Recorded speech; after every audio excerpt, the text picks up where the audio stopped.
Goeiemôre julle. Geseënde nuwe dag, geseënde nuwe week. Dit is lekker oortrokke hierso by ons in Nelspruit en ek moet sê ons is dankbaar want dit is darm so 'n bietjie koeler vandag. Ons het 'n baie warm week gehad laasweek. Dit was geweldig warm en bedompig.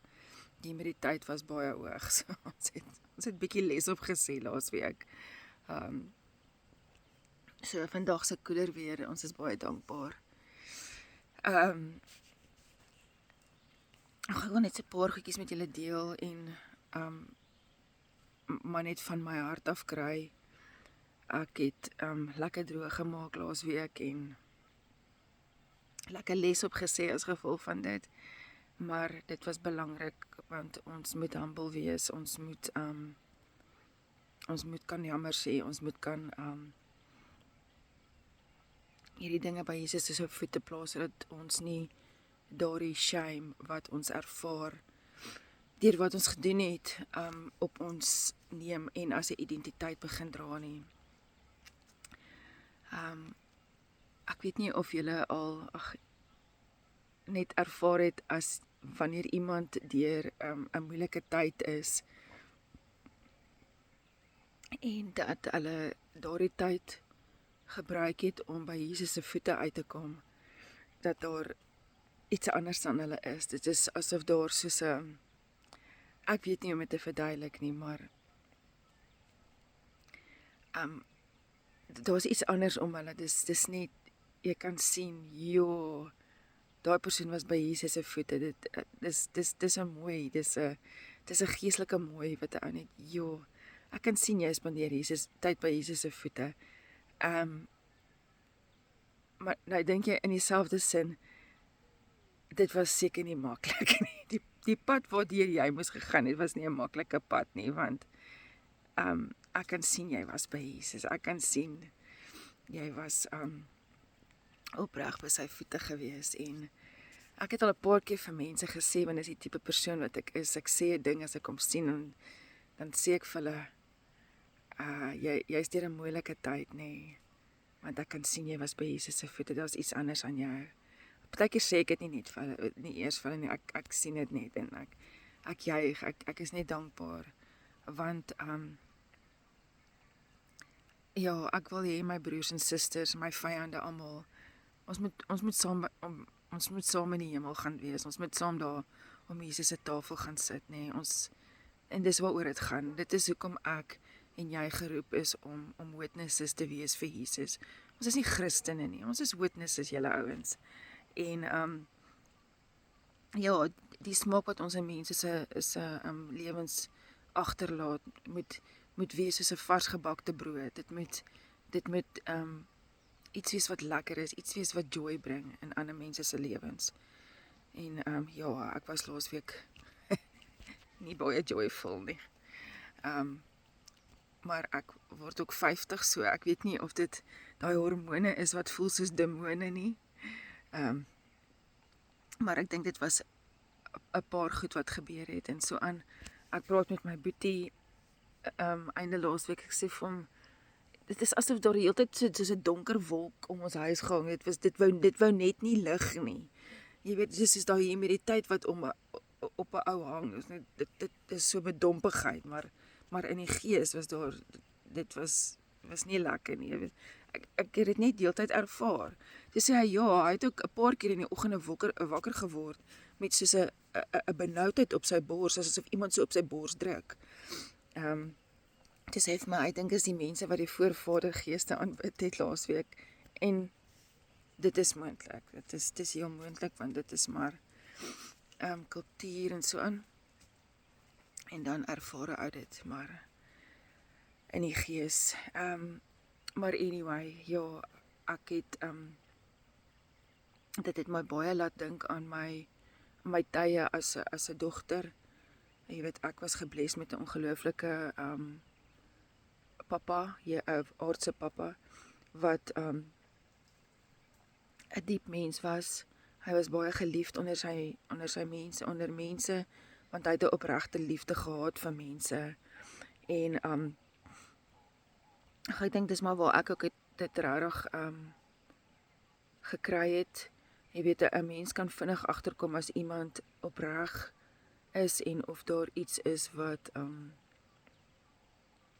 of dit iets is wat net aangeplak is. Jy weet, een van die goed wat ons mos altyd sê is, hallo, hoe gaan dit? En ons is nie regtig ons wil nie regtig weet hoe gaan dit nie. Ons vra dit nou maar net want dit is gewoonte. En dit is my stupid gewoonte. Maar nou ja, ek doen dit ook. So, praat met myself hier so. Maar ja, my pa, ja, hy was baie geliefd onder mense en ag, hy was my hero. Ek onthou toe ek 16 jaar oud is en 'n seun ek my eerste keer my hart gebreek is, toe my pa my al hoe huilende in my kamer tref, na werk toe, kom hy daar in, tel my op sy skoot en begin saam te huil. Ja, dis die tipe pappa wat ek gehad het. Hy het sommer saam begin huil. Ag, hy was my hero. En ek onthou, jy weet, veral as 'n tiener met al hierdie dinge wat in jou liggaam besig is om te gebeur en jou mindset wat jy struggle man. Ja, het ek en my pa seker so 2 keer 'n week. Wat ten minste 1 keer 'n week het ek en hy bietjie gaan stap na aandete en dan het ons net gepraat en my pa het net geluister. Ek kon net offload, ek kon net download, ek kon net praat en ag, ek was gebless. My pa het net hy het net geluister en hy het advies gegee en partykeer vir my hard truths gegee. Jy weet, dis ook maar goed wat 'n ou nodig het, veral op daai ouderdom. Want ja, die hele wêreld draai mos om jou. So, my pa het my maar partykeer 'n bietjie aangespring en sê, dink net bietjie aan die ander mense om jou ook en sulke goeters, maar dit was nodig geweest en dit het my humble gehou en dit het my jy weet, bietjie perspektief gegee. Want 'n ou, jy's jonk. Jy het nog baie goed wat jy moet leer. Jy dink jy weet alles, maar jy weet nie. En ag, ek het soveel goeie memories van, weet, hy is die eerste persoon wat ek geleer het om net stil te wees.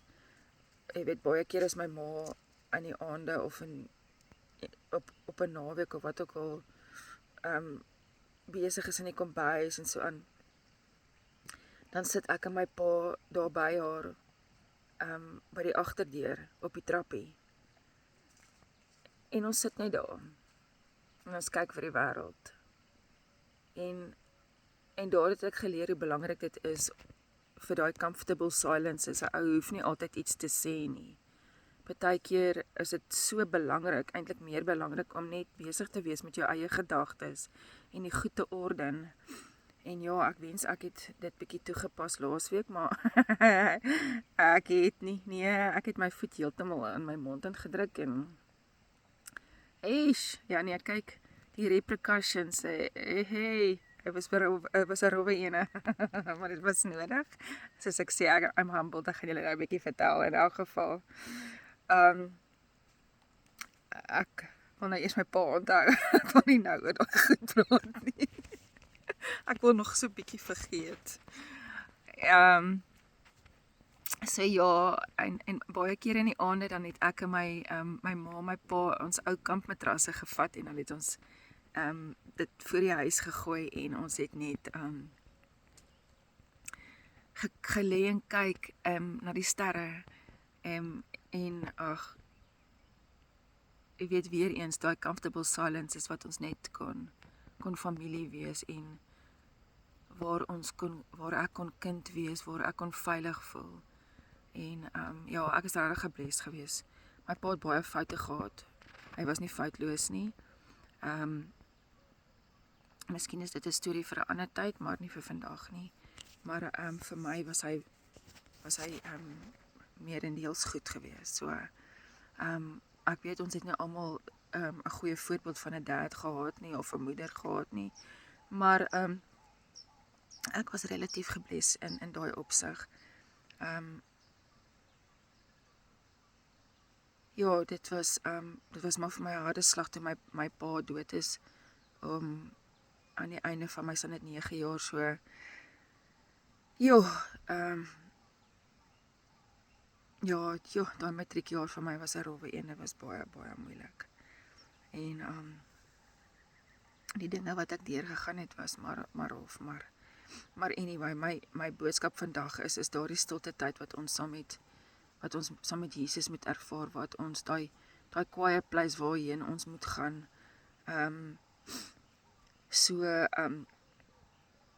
Wat gebeur het is, my man het huis toe gekom, baie ontsteld oor iets wat gebeur het, wat hy in sy mind gedink het, gebeur het, maar toe nou nie so was nie. In elk geval, dit het my getrigger, en ek het gereageer. My hart was vir my man, en ek wil hom net beskerm soos 'n leeuwyfie, en ek het toe iets gesê, en dit het toe nou heeltemal in my gesig ontplof. En dit was nie lekker nie, oor 'n paar redes, maar meerendeels omdat ek was meer vies vir myself, dat ek meegevoer is deur my man se onverwerkte emosies, as wat dit enigiets anders te was. Ek was, en toe nou na die tyd vies dat ek iets gesê het, iemand sleg gemaak het, en ek is die een wat heeltyd daarteen staan, ek is die een wat heeltyd daarteen praat en sê, laat dit gaan, gee dit oor vir die Here. En toe het ek iets gesê, uit emosies uit.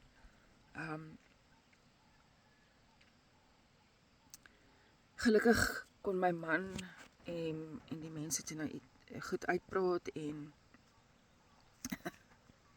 ja, net met mekaar rustig praat soos groot volwasse Christen mense. En ek is dankbaar daaroor en ek moes jammer sê. Ek moes jammer sê. Ek moes gesê het jammer dat ek hulle sleg gemaak het. En dit was humbling, dit was regtig humbling. Anyway, jy loop Daisy, wil jy gaan stap? Ew, okay. Ons gaan nou stap, kom sit hier so by mamma.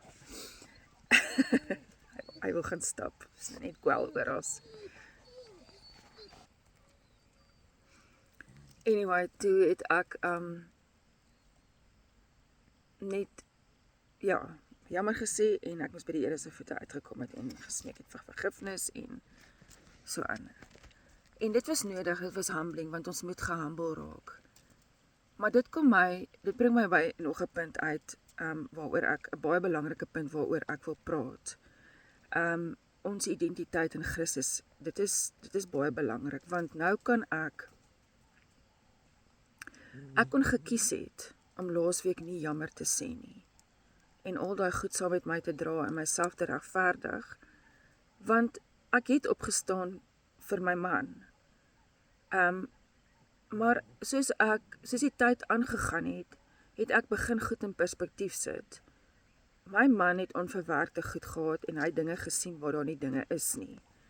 En obviously het ek ook goed gehad wat ek nog nie meer 100% gedeel het nie, want ek het dadelik gereageer in plaas van om te sê, nee, ons bid hier oor, ons los hierdie dinge, ons gee dit oor vir die Here, ons laat dit net gaan. Of vir hom homself 'n ding uit te sort en sê, hoorie, ek het hierdie ding ervaar, is ek reg, is my emosies relevant of nie, en self 'n ding uitgesort het, weet, maar nou ja, dit het toe nou nie so gebeur nie. Jesus het by die Samaritaanse vrou uitgekom. Sy het in die middel van die dag gaan water haal, wanneer dit op sy warmste was. Al die ander vrouens gaan gewoonlik vroeg in die oggende, maar sy het 12 uur die dag gegaan. En daar was 'n rede, want sy was al klomp keer getroud, die mans in die dorp het haar geken, want sy was obviously beautiful, en sy was bemin onder die mans, en ja, haar reputasie was nie baie goed gewees nie. So, sy was eenkant gegooi, en sy het sy moes sy was nie aanvaar deur die res van die vrouens in die dorp nie en daar het sy 'n ontmoeting met Jesus en Jesus sê toe vir haar presies wie sy is of wie sy dink sy is. Hy sê vir haar, ek weet jy is nou al by jou hoeveelste man en sy sê ja, dit is wie ek is. Toe sê hy, maar dis nie wie jy is nie. Dis nie jou naam wat ek vir jou gegee het nie. Dis wat jy dink jy is. En hy spandeer tyd saam met haar en sy is so opgewonde want sy's vrygemaak. Sy het 'n ware Damaskuspad ontmoeting met Jesus. Ek was al in kerke gewees waar daai man daarvoor praat, dan dink ek, joh, jammer om te sê, met alle respek gesê, maar jy het nog nie jou Damaskuspad gehad, ervaring gehad nie. Want die boodskap raak nie jou gees nie. Die oomblik as dit kom uit 'n plek van God praat deur jou, dit raak jou gees, kan daar vernuwing in jou die mense om jou plaasvind. En wat het gebeur? Die vrou het gegaan, sy het die mense vertel wat Jesus gedoen het, haar witness het mense gebring, en dis hoe dit moet wees. Die oomblik as jy 'n Damaskuspad ontmoeting het met Jesus, raak daai boodskap jou gees, en dit vernuwe jou denke, totaal en al. Daar is daai voorbeeld wat ek nou gebruik het van, jy kan sien daai persoon was saam met Jesus. Daar is net iets anders om daai persoon, en dis special, dis baie special. En ja, net so terloops, hierdie vrou het so ver gegaan sy was so 'n powerful witness vir Jesus gewees, dat sy gestenig is. So, dis ook goed wat kerke nie preek oor nie. Hierdie vrou is gestenig. So net vir interessantheid. En ja, dit bring my weer eens by die punt van, ons moet weet, ons gaan deur swaar tye gaan as ons Jesus opreg volg, as ons 'n pad saam met hom stap. Ons moet weet, ons gaan gestenig word, in die sin van woorde of vervolging of mense wat jou vuil uitkyk of wat ook al, jy weet, dit gaan gebeur, want ons is besig met die dinge van die Here. En dit is nie maklik nie. Ons lewe maar in 'n samelewing waar ons aanvaar wil word deur mense. Maar ja, dit is iets wat ons nie moet voorstreef nie, julle, want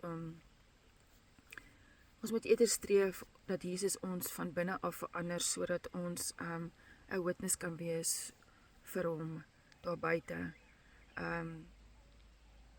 Jy weet, my man het 'n baie groot kompliment gekry. Iemand het laasweek vir hom gesê, ons het miskien nie saam gestem oor alles op die einde nie, maar weet jy wat, ons weet jy's 'n man van God. En dit is positief, julle, dis baie goed, dis 'n groot kompliment. Is ons vrouens, mans en vrouens van God, is ons kinders van God, kan die mense daar buite sien dat ons die beeld van Jesus dra. En ja, ek moes 'n keuse maak laasweek om jammer te sê, en al was dit hoe moeilik, dit was noodsaaklik gewees, want ek wil nie hê daai dinge moet oor my oor my hang nie, en ek wil nie hê dat Satan by my moet kom steel nie, want nou, wat kon gebeur het, en wat baie kere gebeur met 'n mens, is, soos daai vrou wat 'n valse identiteit, die Samaritaanse vrou wat 'n valse identiteit gedra het, she felt shame, she felt, jy weet,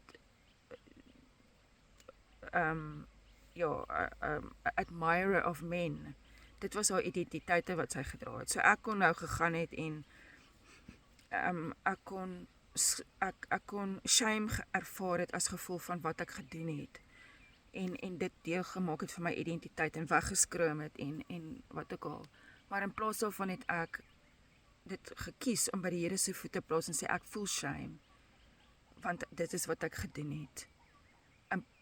Ek wil nie hierdie identiteit dra en sê ek is shame nie. Ek gee hierdie ding vir U, Here. U weet wat gebeur het. Maar ek gee hierdie ding, ek kies om vandag hierdie dinge aan U oor te gee, aan U te release. wat is die naam wat U my gee? Net soos daai Samaritaanse vrou, God het vir haar 'n nuwe naam gegee, en met daai naam kon sy gegaan het en vir mense 'n getuienis lewer. She could be the witness to other people. En net so moes ek vir die Here sê, okay, maar ek wil nie hierdie skaam dra nie. I'm not gonna carry this. This is not who I am. Ek gaan dit nie aanvaar nie, Satan, dat jy gaan. Kom onder die voete van Jesus, wat jy reeds oorwin het. Ek gaan die naam vat, wat Jesus vir my gee. En ek moes dit release, en ek moes dit ontvang. Ek moes by Jesus se voete uitkom, en in liefde die woorde en die naam ervaar, en ontvang wat Jesus vir my gee. En dit is hoekom dit so belangrik is om in God se woord te bly, en God se woord en verse te memoriseer, sodat wanneer so iets gebeur, dat jy dit kan omskakel en jouself kan vul met daardie woord. So, ja, ek hoop regtig dat hierdie woord vandag vir julle 'n bemoediging was en opbouend was, en dat julle net goddelike julle name sal kry by God se voete, en dat daar enigiets is wat ingekom het,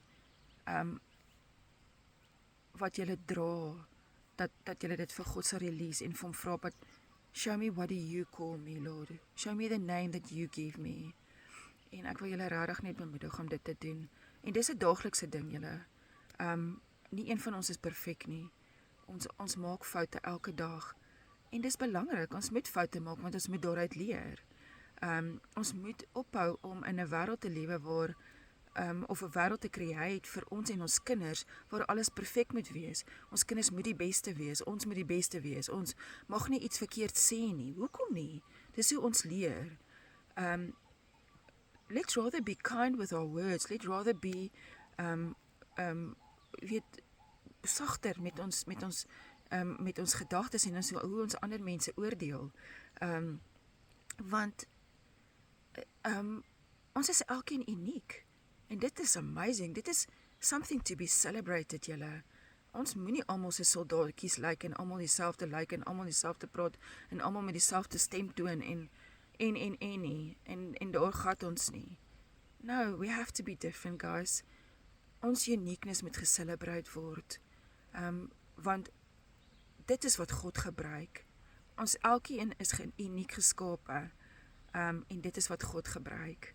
Daai uniqueness, dit is waarop hy staat maak. So, ja. Be blessed. Ek hoor my buurvrou is op pad, sy wil gaan stap, so ek moet hol. Be blessed, van my huis tot joune.